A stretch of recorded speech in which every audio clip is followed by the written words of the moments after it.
খুব তাড়াতাড়ি বাড়িতেই বানিয়ে ফেলুন লাল মিষ্টি দই। তো চলুন দেখা যাক কী করে বানাতে হয় লাল মিষ্টি দই। তার জন্য প্রথমে একটা কড়াইয়ে 50 গ্রাম মতো আমরা চিনি নিয়েছি ক্যারামেল বানানোর জন্য। ক্যারামেল বানানোর জন্য চিনিটা দেওয়ার পর বেশ কিছুক্ষণ এভাবে নাড়াচাড়া করতে হবে, যতক্ষণ পর্যন্ত না লাল কালারটা চলে আসে, চিনিটাও পুরোপুরিভাবে গলে যায়। এভাবেই নাড়তে নাড়তে দেখুন কালারটা আমাদের কত সুন্দর চলে এসেছে।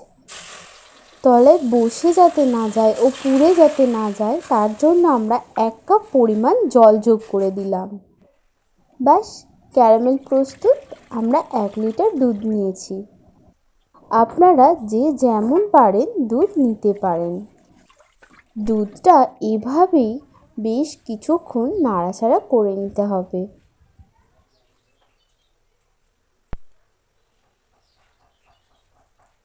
এবার আমরা দিয়ে দেব 2টি এলাচ। এলাচ দেওয়ার পরেও ভালো করে এভাবেই নাড়াচাড়া করে নিতে হবে। এবার আমরা 100 গ্রাম চিনি দেব। 1 লিটার দুধের জন্য 150 গ্রাম পরিমাণ চিনি ব্যবহার করতে হয়। আমরা যেহেতু ক্যারামেল প্রস্তুতের সময় 50 গ্রাম চিনি ব্যবহার করে ফেলেছি, তাই এখানে 100 গ্রাম অ্যাড করলাম। এবার ক্যারামেলটা দিয়ে দেবার পালা। দেখুন আমরা ক্যারামেলটা যোগ করে দিলাম। ক্যারামেলটা দেওয়ার পর এভাবে প্রায় 10 মিনিট মতো নাড়তে হবে।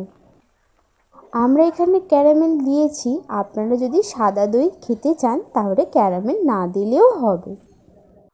গ্যাসের আঁচ বন্ধ করে কড়াটিকে একটা অন্য জায়গায় নিয়ে বেশ কিছুক্ষণ এভাবেই ঠান্ডা করতে হবে দুধটাকে। ফেনা দিয়ে এটা করার ফলে দইয়ের ওপরে দেখবেন যে ঘি ঘি ভাবটা তৈরি হয়, এই জন্যই হয়। যত করবেন তত হবে। 75 গ্রাম আমরা এখানে টক দই নিয়েছি। দইটা খুব ভালো করে ফাটিয়ে নিতে হবে। দেখতে হবে দইয়ের মধ্যে যেন কোনো ডেলা ভাব না থাকে। আপনারা যদি আমাদের চ্যানেলে নতুন হয়ে থাকেন তাহলে অবশ্যই চ্যানেলটি সাবস্ক্রাইব করে আমাদের পাশে থাকবেন। দেখুন আগে থেকে প্রস্তুত করা দুধটা দিয়েও ভালো করে ফাটিয়ে নিচ্ছি। ফাটানোর পর আমরা ওটা যোগ করে দেব আগে থেকে প্রস্তুত করা দুধের সাথে। আমরা একটা ভাঁড় নিয়েছি, এবার ভাঁড়ের মধ্যে দইটা বসানোর পালা। যেটুকু সাজা বেশি ছিল সেটাই ভাঁড়ের মধ্যে দিয়ে দেব প্রথমে। তারপর আগে থেকে প্রস্তুত করা দুধটা হাতায় করে অল্প অল্প করে দিয়ে দেব। আপনারা বাড়িতে বানান আর কেমন হলো আমাদেরকে তা কমেন্টে জানান। ভিডিওটা কেমন হয়েছে সেটাও জানান, আর দইটা কেমন খেতে হয়েছে সেটাও জানান।